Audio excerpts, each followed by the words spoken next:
안녕하십니까. 사회복지사 1급을 담당하는 고병갑입니다. 이번 시간에는 우리 사회보험법에서 최초의 사회보험법인 산업재해 보상보험법을 볼 겁니다.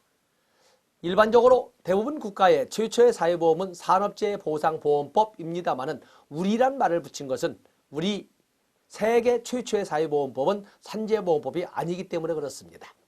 여러분 알다시피 세계 최초의 사회보험은 비스마르크 사회보험, 세계 중에 그중에 1883년에 만들어진 질병보험법입니다. 오늘날 표현으로 본다면 국민건강보험법에 해당이 되겠는데, 근데 우리는 다른 일반적인 나라와 비슷하게 우리는 최초의 사회보험으로 산재보험을 들고 건강보험은 두 번째 사회보험법으로 한 달 뒤에 만들어지게 되는 겁니다. 자, 여러분 알다시피 1963년에 법률이 제정되고 64년부터 시행된 것이 산업재해 보상보험이 되겠는데, 결국에 산재보험의 많은 특징도 많은 내용도 있습니다만 그중에 가장 대표적인 것이 바로 재원조달의 문제입니다. 산재보험이라고 하는 것은 다른 보험과는 달리 가입자가 사업주에게만 적용이 되고 개별 근로자 관리는 이루어지지 않습니다.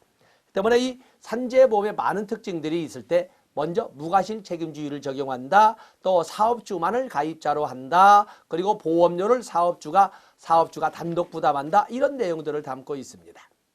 그래서 우리가 먼저 산재보험의 대표적인 총론적 내용을 한번 정리해보고 그리고 정책 분석으로 들어가도록 하겠습니다.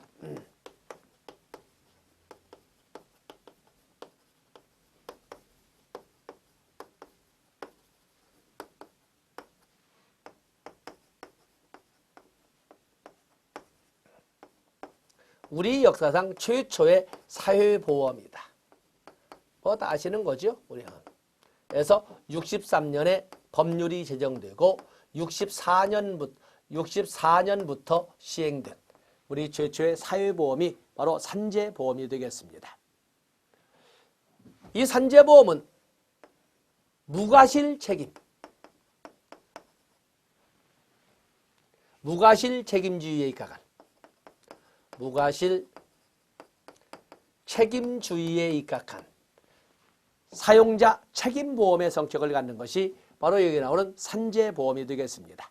근대 민법의 3대 원칙, 그러면 사유재산권 절대자유의 원칙, 계약자유 또는 사적자치의 원칙, 그리고 과실책임의 또는 자기책임의 원칙이었는데, 그것이 현대 민법으로 전용되면서 많은 국가 개입으로 그것이 사법령에게 공법이 개입되어서 사법령에게 공권력이 개입되어서 사회법으로 바뀌는 이런 흐름 속에서 이것도 성향이 바뀌게 되고 3대 원칙도 성향이 바뀌었습니다. 사유재산권 절대자유의 원칙은 사유재산권 공공복리 적합의 원칙으로, 계약자유의 원칙은 계약공정의 원칙으로, 그리고 과실책임의 원칙은 무과실책임의 원칙으로 이렇게 바뀌어져서 적용되게 된 겁니다. 바로 이 산재보험이 바로 무과실 책임주의에 입각한 사용자 책임보험의 성격인 것을 가장 대표적인 것입니다. 또 그런가 하면은 이 산재보험이라고 하는 것은 사업장 단위로만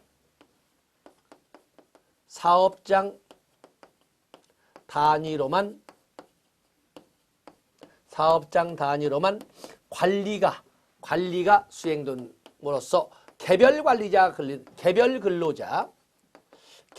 근로자 관리는 하지 않습니다. 개별 근로자 관리는 없다라는 것을 또 봐주셔야 되고, 여기 산재보험이라고 하는 것은 산재보험도 그렇고 고용보험도 그렇습니다만은 꼭 신고를 해야만이 가입자가 되고 하는 것이 아니라 그냥 요건만 갖춰지면 당연히 가입자가 되듯이 자진신고,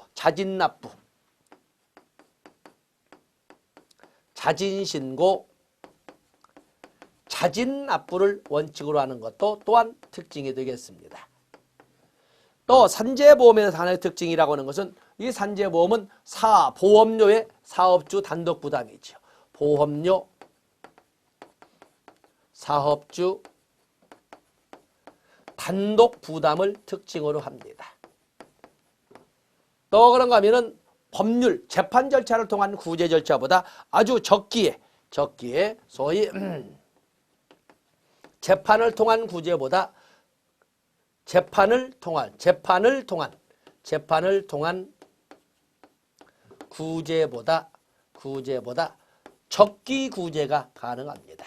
적기구제가 가능하다. 특히 특별장애연금이라든지 특별 유족연금과 같은 것은 바로 이 재판을 통해서 1년이 넘는 긴 시간을 가게 하기보다는 아주 적기에 필요한 보상이 도착할 수 있도록 이런 해주는 제도거든요. 바로 이런 특징들이 산재보험의 특징이 되겠습니다. 또 그러면 우리가 산재보험에도 또 보고 넘어가야 될 것이 바로 용어, 정의가 되겠습니다. 정의.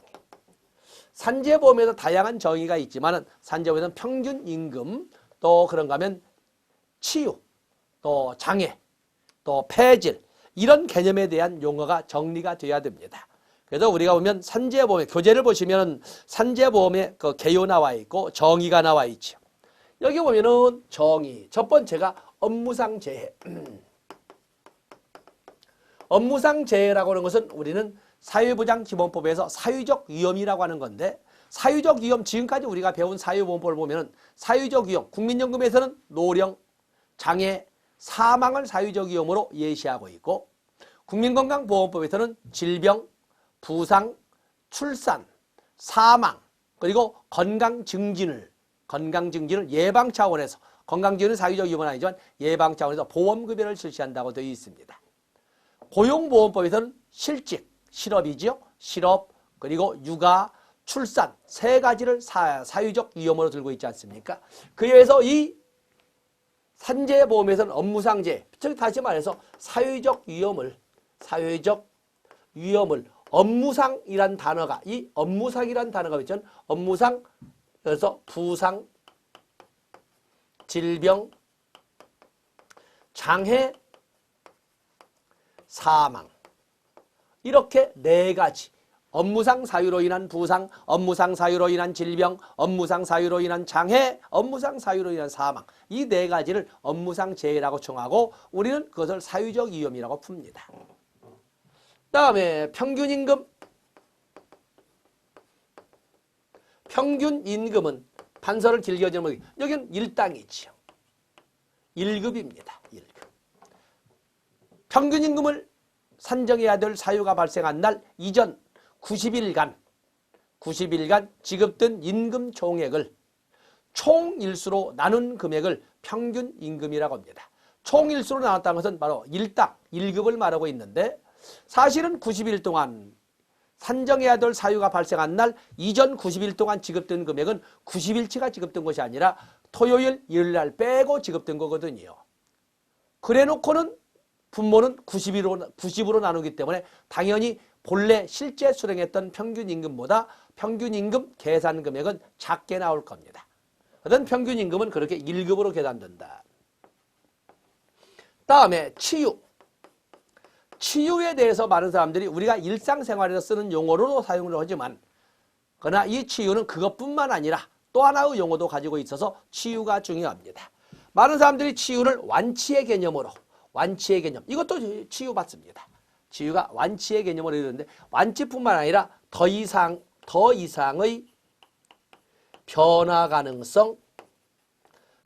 가능성이 없는 고정된 상태도 치유라고 합니다.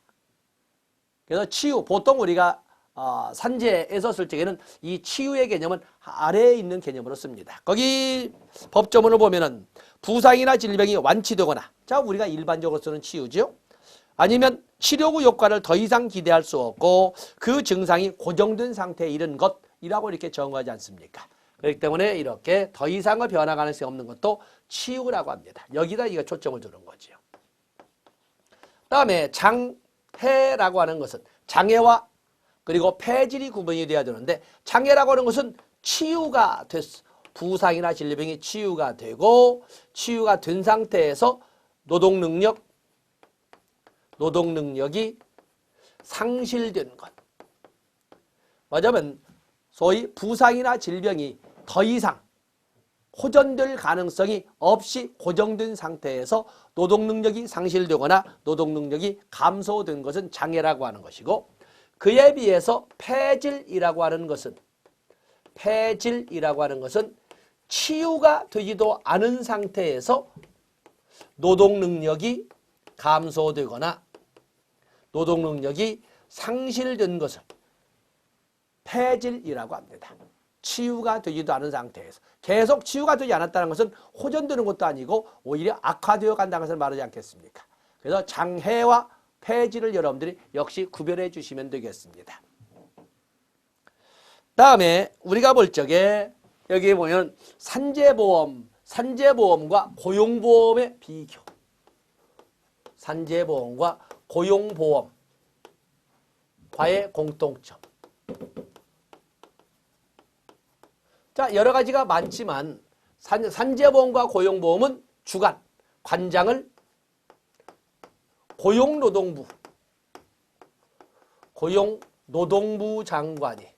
고용노동부 장관이 관장을 합니다. 다음에 고용보험과 산재보험의 휴계연도는 정부 휴계연도를 따릅니다.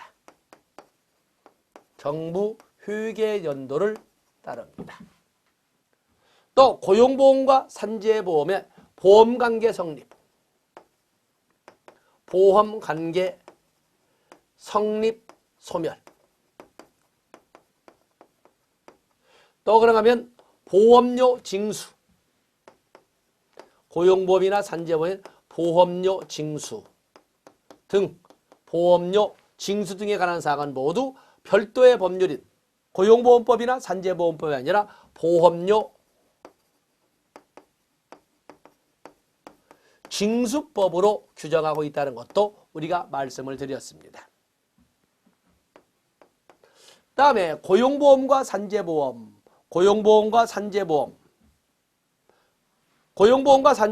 급여의 산정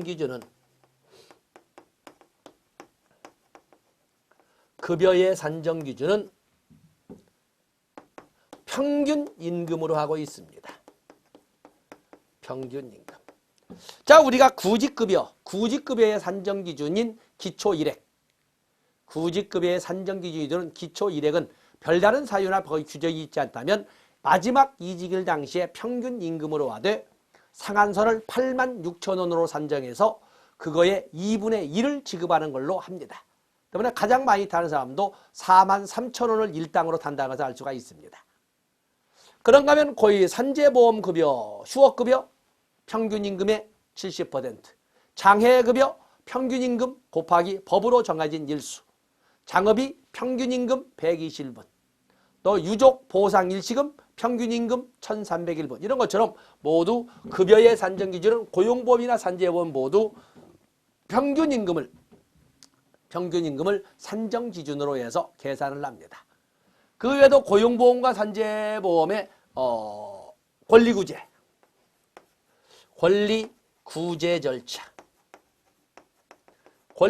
절차가 있는데 권리구제 절차도 보면은 여기에 보면 심사청구와 유형적 절차는 걸 심사청구와 재심사청구로 이렇게 이루어져 있습니다. 심사청구와 재심사청구로. 또 그러면 우리가 뭐 쓰지 않아도 되겠으면 빈 공간이 있으니까 거기는 적용 원칙도 공통점이죠. 근로자를 사용하는 모든 사업이나 사업장을 원칙으로 한다는 것은 고용보험이나 산재보험 다 똑같습니다. 근로자를 사용하는 모든 사업이나 사업장을 적용 범위로 한다는 것은 원칙도 똑같다. 뭐 그 외에도 등등등 있지만 이 정도 써놓고 넘어가도록 하겠습니다. 자, 이제는 법조문을 보면서 우리가 정책 분석을 하도록 하겠습니다. 산재보험 정책도 역시 마찬가지로 길버트와 스펙트가 제시한 것처럼 누구를 대상으로 하느냐, 무엇을 제공한다는 것이냐, 누가 어떻게 재원을 조달할 것이냐, 그리고 누가 그것을 관리할 것이냐 하는 정책 분석이 나와야 될 거예요. 자, 그럼 보도록 하겠습니다. 산재보험 정책 분석.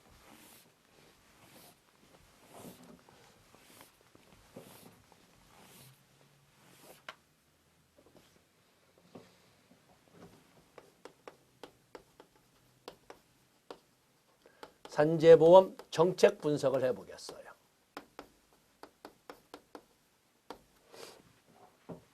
산재보험 정책 분석을 보면 첫 번째, 누구를 대상으로 하는가?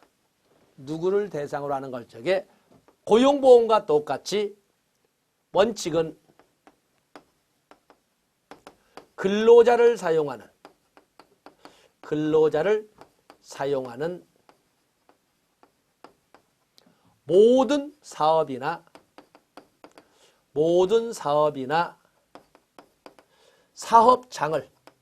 모든 사업이나 사업장을 원칙으로 합니다. 당연히 예외가 있지요.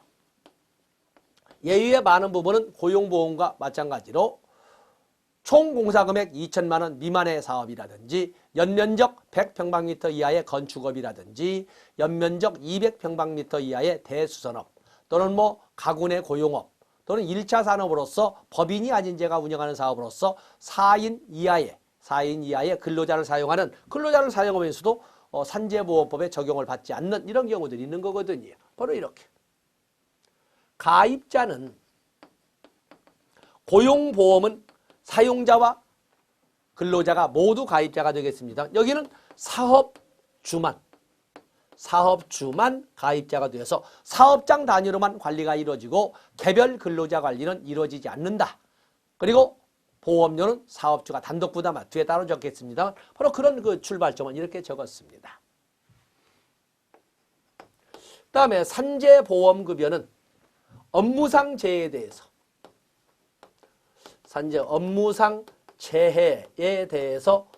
업무상 재해는 아까 그전 업무상 사유로 인한 부상, 업무상 사유로 인한 질병, 업무상 사유로 인한 장애, 업무상 사유로 인한 사망의 경우에 급여를 실시를 합니다. 사회보험이라고 하는 것은 국민 건강과 소득을 보장하는 제도여서 국민연금과 고용보험은 소득을 보장하는 제도이고 국민건강보험과 노인장기요양보험은 건강을 보장하는 제도입니다. 그에 비해서 산재보험은 국민건강과 소득을 같이 보장하는 제도가 되겠어요. 여기에는 급여가 8가지가 있는데 먼저 요양급여,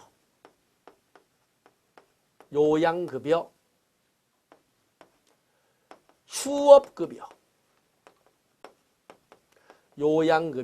휴업급여, 다음에 장애급여,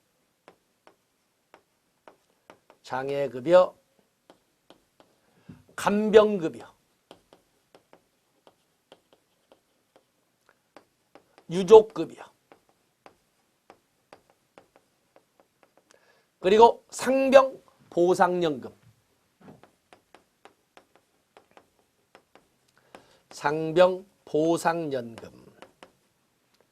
그리고 장의비, 그리고 직업재활급여,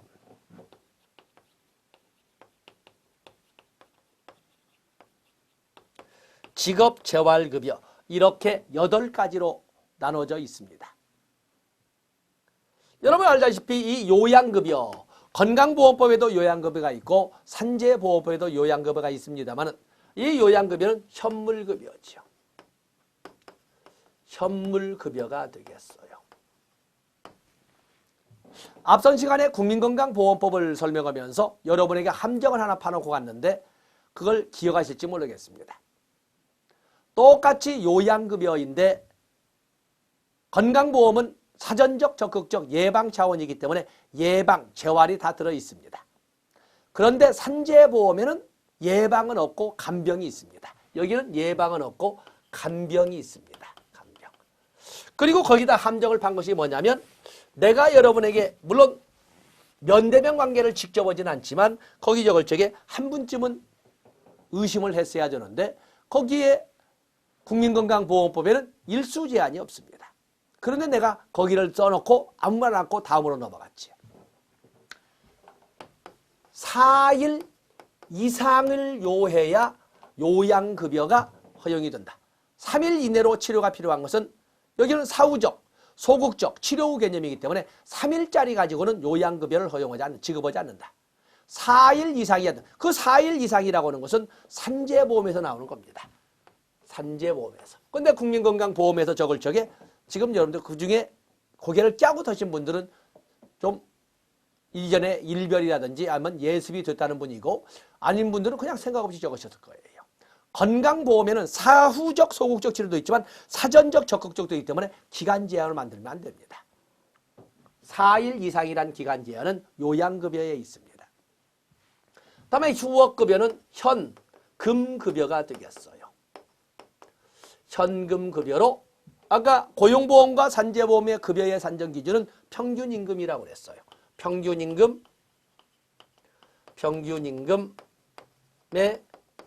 70%를 지급을 합니다. 다음에 장해급여 역시 현금급여죠. 현금급여. 업무상 사유로 인한 부상과 질병이 치유된 후에도 치유된 상태에서 노동능력이 감소하거나 상실한 것은 장해라고 하는데 현금급여로 하되 평균임금 곱하기 법으로 정해진 법정 일수 몇 등급? 14등급으로 나눠져 있는 법정 일수를 곱해서 현금급여로 지급합니다. 그중에 1, 2, 3등급은 연금으로 지급하도록 되어 있고 8등급, 8, 9, 10, 11, 12, 13, 14는 일시금으로 4, 5, 6, 7등급은 선택할 수 있도록 이렇게 해놓고 있습니다. 현금급여. 그다음에 간병급여 이것도 역시 현금급여죠. 그래서 여기에는 상시 간병급여와 수시 간병급여가 간병을 받은 자에게 지급이 됩니다. 수시 간병급여는 상시 간병급여의 3분의 2의 금액으로 지급하도록 되어 있습니다. 그다음에 유족급여 역시 현금급여죠. 장애급여나 유족급여는 장애보상연금과 장애보상 일시금으로 나누어서 하는 것처럼 여기 유족급여도 역시 유족보상연금과 유족보상 일시금으로 이렇게 나누어서 하되 유족보상 일시금 연금과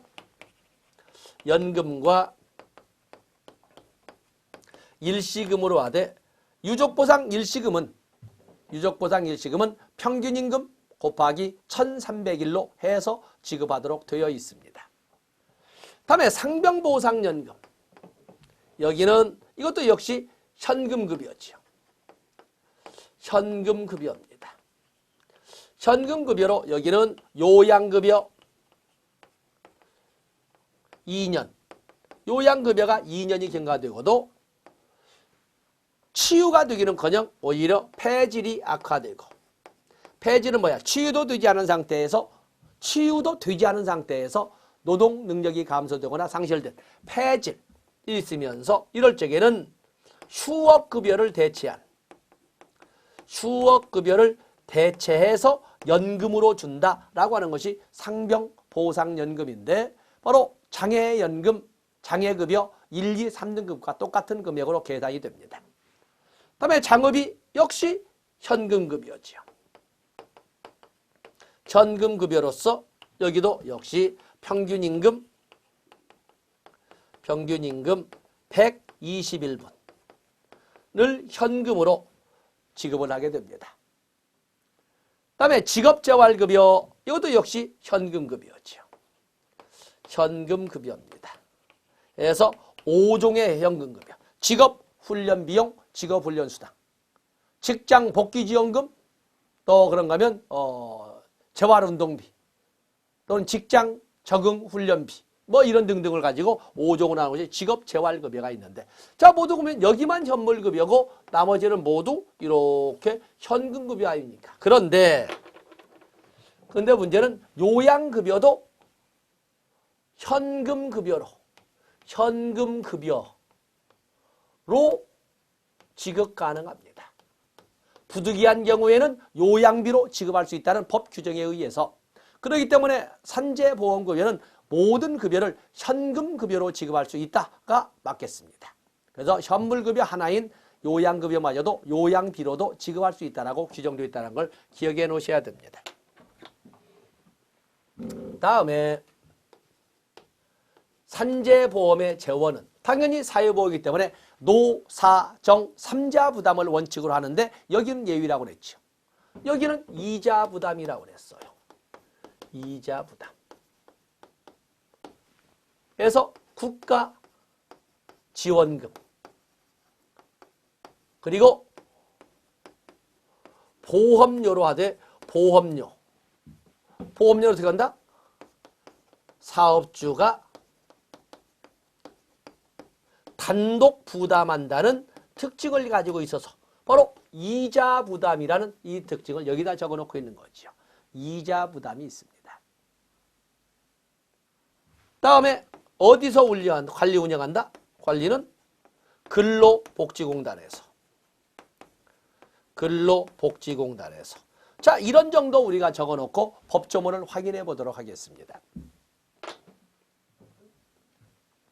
자, 여러분들 거기 보시면 적용범위 하단부에 적용범위가 나와 있습니다. 적용범위 근로자를 사용하는 모든 사업이나 사업장을 원칙으로 하되 예유도 있다. 뭐 예유까지 내가 요구하진 않겠습니다만 조금. 그다음에 오른쪽에 보시면 보험의 성립소멸 그리고 보험료 징수 뭐 노트 정리도 하고 고용보험법을 제도 정리를 했었습니다만은 고용보험과 산재보험에서 보험관계의 성립소멸과 보험료 징수 등에 관한 내용은 똑같이 본법에서 규정하고 있는 것이 아니라 별도의 법률인 보험료 징수법으로 규정하고 있다라고 말씀드렸습니다. 바로 그 내용을 지금 정리하고 있습니다. 다음에 산재보험의 사업은 고용보험과 마찬가지로 고용노동부 장관이 관장을 하고 고용보험이나 산재보험의 휴게연도는 정부의 휴게연도 1월 1일부터 12월 31일까지 한다. 그리고 국가지원금이 있다라는 것도 똑같이 지금 이렇게 정리를 했습니다. 다음에 산재보험급여 이렇게 8가지를 쭉 설명을 했는데 자 거기에 법조문을 보면은 보험급여의 종류에는 요양급여부터 시작해서 직업재활급여까지 8가지가 있는데 그 공간이 바로 여러분들이 손작업으로 수작업으로 들어가야 될 바로 그 내용의 범위가 되겠습니다. 그래서 요양급여, 휴업급여, 특히 휴업급여 가볍게 보지 마시고 휴업급여인데 자꾸 함정을 팔 적에 뻔한 내용에서도 실업급여라고 하는데 실업급여는 고용보험의 급여입니다. 고용보험을 실업보험이라고 하는 사람이 있지 않습니까? 그런 것처럼 착시하지 마세요. 휴업급여가 나오고 실업급여는 착시하지 마시고 실업급여는 고용보험의 본래적인 급여가 되겠어요. 그래서 이게 가볍게 보지 마시고 넘어가는 겁니다. 자, 뒤에 자세를 보겠습니다. 다음에 거기 보면 보험급여 산정기준이 나와 있습니다. 보험급여 산정기준은 평균임금이라고 그랬죠. 고용보험급여의 산정기준, 산재보험급여의 산정기준은 평균임금이라고 그랬습니다. 근데 그거를 좀 더 자세히 산정을 말하고 있는데 보험급여를 산정하는 경우 해당 근로자의 평균임금을 산정해야 될 사유가 발생한 날부터 1년이 지난 후에는 매년 전체 근로자의 평균임금의 증감률에 따라서 평균임금을 증감하고 만약에 근로자 연령이 60세가 넘으면 매년 전국 소비자 물가 변동률에 따라 평균임금을 증감한다. 어쨌든 평균임금을 가지고 급여를 산정하게 됩니다. 평균임금. 다음에 급여에 대해서는 업무상 재해에 대하여 급여를 8종류로 나눠 설명을 하는데 거기는 업무상 재해는 업무상 질병과 업무상 사고, 부상과 질병 그래서 업무상 사고와 업무상 질병으로 크게 부상, 질병, 장애, 사망으로 나누되 상당 인과관계가 있어야 된다. 그건 이제 물론 전문가의 진단을 통해서 나오겠습니다만 상당 인과관계가 있어야 된다는 것을 보시면서 업무상 사고와 업무상 질병을 여러분들이 봐주시면 되겠습니다. 다음에 요양급여. 자, 이제는 하나가 이게 좀 진행이 되겠습니다. 요양급여는 업무상 사유로 인한 부상과 질병의 경우에 3번 그중에 4일 이상을 요구할 때 요양급여가 지급이 되는데 자 보겠습니다. 업무상 사유로 부상을 당하거나 질병에 걸린 경우에 지급한다. 3번에 보시면 부상이나 질병이 3일 이내 요양이 필요하다면 지급하지 아니한다. 그렇죠? 적어도 4일 이상은 되어야 한다. 다음에 2번에 보시면 요양급여는 산재보험 의료기관에서 하는데 자 중요한 것은 다만 거기입니다. 요양급여는 현물급여인데 다만 부득이한 경우에는 요양에 가름하여 요양비를 지급할 수 있다. 요양에 가름하여 요양비를 이 말은 뭐예요? 현물급여인데도 불구하고 현금급여로 지급할 수 있다. 현금급여로 지급할 수가 있다라는 것을 지금 설명하고 있다. 다만 부득이한 경우에는 이렇게 나와 있죠. 체크해 주시고 다음에 요양급여의 범위를 보시면 거기 4번에 거기는 재활만 나와 있지만 건강보험법에는 예방재활 이렇게 나와 있죠. 여기는 예방이 될 수가 없습니다. 이미 업무상 사유로 인하여 부상을 당했거나 질병에 걸렸거나 하는 것이기 때문에 예방이란 논리죠. 맞지 않습니다. 그러나 뭐가 있다? 거기 5번, 6번으로 나가면 간병이 있다는 사실입니다. 구별해 주시고. 다음에 휴업급여가 있습니다. 요양급여로 인하여 일하지 못한 부분에 대해서는 바로 생활 불안정이 바로 도착하게 되는데, 그런 경우를 대비해서 요양급여를 받는 근로자의 생활 불안정을 막기 위해서 평균 임금의 70%로 지급하는 휴업급여 제도를 만들고 있습니다. 거기 보시면 휴업급여는 업무상 사유로 부상을 당하거나 질병에 걸린 근로자에게 요양으로 취업하지 못한 기간에 대하여 지급하되 일일당 지급액은 평균 임금의 70%로 한다. 평균 임금의 70%로 한다라고 이렇게 돼 있습니다. 휴업급여 너무 깊이 들어갑니다. 부분 휴업급여, 고령자 휴업급여, 저소득 근로자 휴업급여, 또 그러면 재요양기간 중에 휴업급여 등이다. 그 정도 보시고 이제 뒤에 설명할 겁니다. 다음에 장해급여가 있습니다. 장해는 뭐라고 그랬어요? 부상이나 질병이, 업무상 사유로 인한 부상이나 질병이 치유된 후에도 노동 능력이 감소되거나 상실된 이런 경우를 장해라고 하는데, 이때 지급하는 현금급여를 장해급여라고 합니다. 장해급여는 평균임금을 산정기준으로 해서 법으로 정해진 일수를 14등급으로 나누어서 곱해가지고 지급을 합니다. 거기 보면 평균임금 기준의 14등급이란 단어가 있죠. 여기 14등급, 법정일수를 14등급으로 나누어서 이렇게 지급하는 것이 장해급여가 되겠습니다. 장해급여 봐주시고. 다음에 거기 보면 함정으로 나올 수 있는 것이, 장해급여는 장해보상연금으로 지급되기도 하고 1, 2, 3급은 연금으로 지급됩니다. 장해보상 일시금으로 지급되기도 합니다. 8등급에서 14등급은 일시금으로 지급을 합니다. 가운데는 선택할 수 있도록. 거기 보면은 장해보상연금의 수급권자가 재요양을 받는 경우는 어떻게 되느냐. 장해보상연금을 받는, 맞아요. 이미 그 사람들은 장해보상연금을 받는다는 것은 근로능력이 상실되었다고 보는 거거든요. 그럴 경우에 그런 사람들이 재요양을 받는다고 장해보상연금을 중단하면 안 되죠. 그럴 경우에도 연금을 받는 사람은 꾸준히 연금을 지급한다라고 설명을 하고 있습니다. 다음에 간병급여가 나와 있네요. 간병급여. 간병급여라고 하는 것은 거기 간병을 받는 날에, 간병을 받는 자에게 간병을 받는 날에 지급하되 상시간병급여와 수시간병급여가 있고, 수시간병급여액은 상시간병급여액의 3분의 2에 해당하는 금액으로 한다. 역시 여기 간병급여, 현금급여라 있죠. 여기 수시간병급여는 상시간병급여액의 3분의 2로 한다는 걸 규정하고 있습니다. 다음에 유족급여, 업무상 사유로 인하여 사망이 있는 경우에 유족에게 지급하는 것으로서 유족보상연금과 유족보상일시금이 있습니다. 유족보상연금은 기초연액, 평균임금 곱하기 365 곱하기 47%에서 하는 기본 금액과 가산 금액을 대하는 유족보상연금도 있고 유족보상일시금도 있습니다. 유족보상일시금은 평균임금 곱하기 1300일분, 1300을 해서 하는 것이 유족보상일시금이 되겠습니다. 유족보상연금의 수급권자의 범위가 있는데 당연히 배우자를 원칙으로 하되 자녀, 부모, 손자녀, 조부모로 하되 여기에는 형제자매까지가 있습니다. 그런데 산재보험법상 유족연금의 수급권자의 범위에는 배우자에 대해서는 제한을 하지 않습니다만은, 그러나 자녀, 부모, 손자녀, 조부모 또는 형제자매에 대해서는 연령 제한과 장애 제한이 있습니다. 연령 제한과 장애 제한이 있다. 또 연령 제한은 19세 미만이거나 60세 이상이어야 된다. 또 아니면 장애 제한으로서는 장애 등급 2등급 이상이어야 한다. 바로 이런 제한들이 있다는 것을 알아주시면 되겠습니다.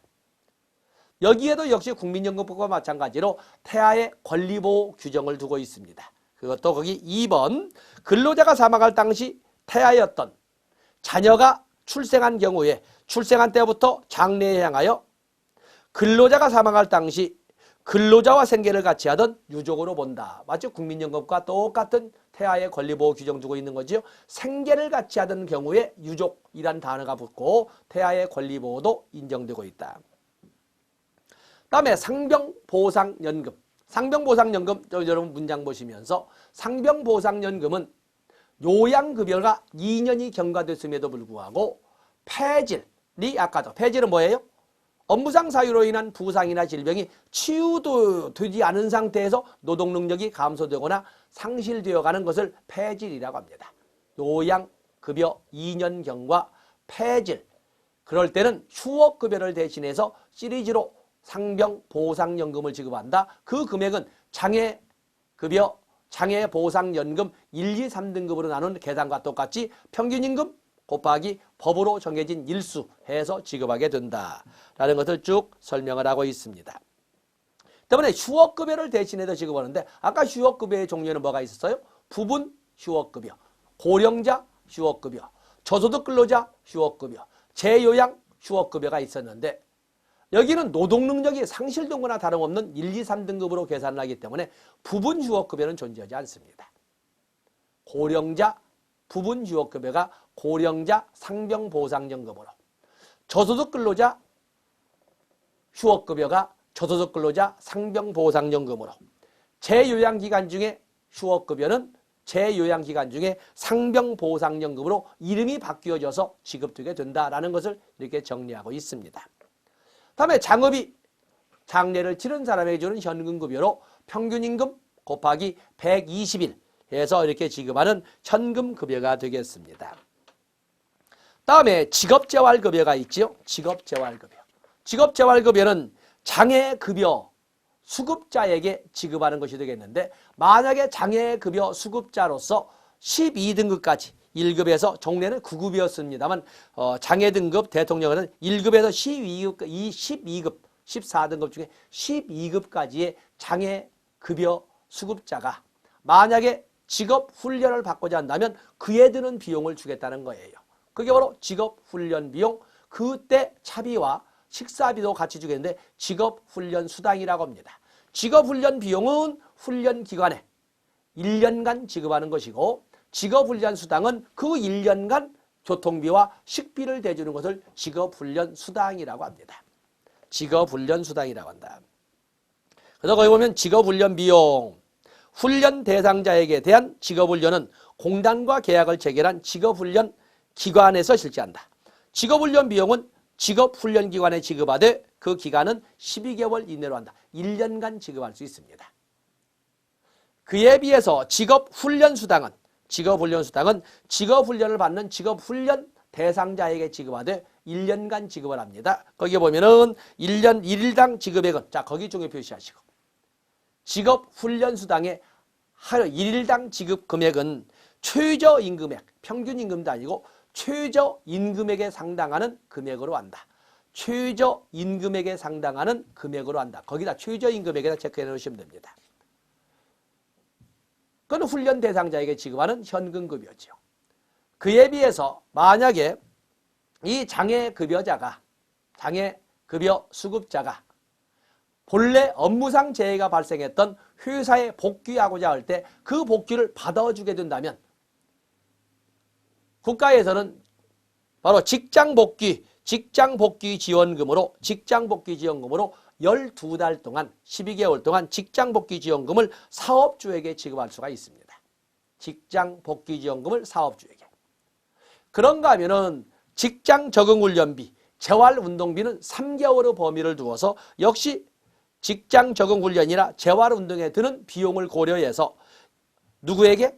바로 그 사업주에게 3개월간 지급하도록 하는 것이 바로 여기 나오는 직장복귀 지원금이 되겠습니다. 그래서 여기는 직업재활급여는 보통 5종으로 하되 여기 현금급여라도 누구에게? 장애급여 수급자 1에서 12급까지의 수급자에게 지급을 하되 현금으로 지급하는 겁니다. 그래서 직업훈련 비용은 직업훈련기관에 지급하고 직업훈련 수당은 최저임금을 기준으로 해서 훈련 대상자에게 지급하고 직장 복귀지원금과 12개월, 그다음에 직장 적응훈련비 3개월, 직업 또 그러면 재활운동비 3개월분은 사업주에게 지급하는 것이 되겠습니다. 사업주에게. 자, 이렇게 다섯 가지를 여기 나오는, 그래서 이 장애급여 수급자에게 지급하는 것을 직업재활급여라고 합니다. 그다음에 거기 보면 보험급여는 지급결정일로부터 14일 이내에 지급해야 된다. 근로자의 보험급여를 받을 수 있는 권리는 퇴직에 따라서 중단되지 않는다. 퇴직과 무관하게 지급된다. 또 보험급여를 받을 권리 당연히 사회보장수급권의 하나로서 일신전속권, 당연히 압류금지, 양도금지, 담보제공금지가 적용되겠습니다. 또 여기는 쓰지 않았지만 여러분들은 거기에다가 권리구제의 절차가 있죠. 국민연금, 고용보험, 산재보험의 권리구제의 절차는 유형적으로는 똑같습니다. 심사 청구와 재심사 청구를 거쳐서 권리구제를 받을 수가 있다. 심사 청구, 재심사 청구 두 개의 절차를 같이 기억해 놓으시고 적어 놓으시면 되겠습니다. 자, 이 시간은 여기까지 해서 네 번째 산재보험법에 대해서 살펴봤습니다. 다음 시간에는 노인 장기요양보험에 대해서 살펴보도록 하겠습니다. 고맙습니다.